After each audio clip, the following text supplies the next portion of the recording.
We are made for this day. We are made for this time. It is exciting. I would read through Hebrews 11 about all the heroes of faith, people getting cut in half, people not afraid of anything. I'm like, yeah, I want to be them.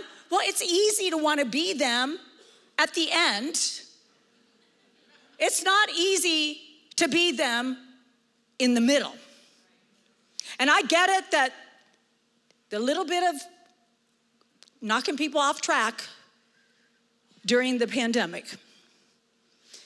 So how you chose to use those 3 years is actually really important. You could have just squandered it. You could have watched every single Netflix series you could ever imagine. My husband and I didn't even know there were such things as series. Like, we didn't know there was like seasons and series.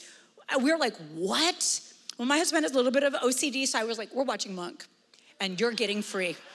John was like, I feel like he feels. I'm like, I know, you behave like he behaves. I mean, John would be like, with our boys, did everybody wash their hands? I'm like, I would like lick my hand just to bother him. So, but then Monk is clean.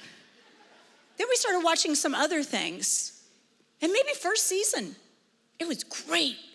Great storylines, great character development. We feel emotionally connected with these people because we're isolated in our house. I'm like, I'm friends. I am friends with Queen Elizabeth now. I am friends.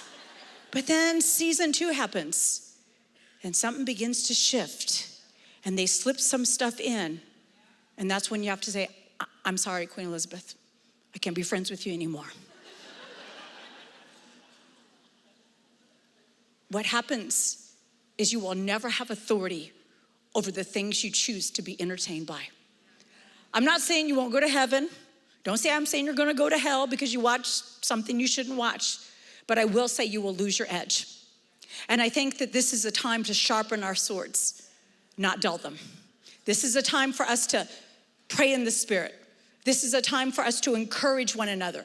This is our time for us to understand what's going on.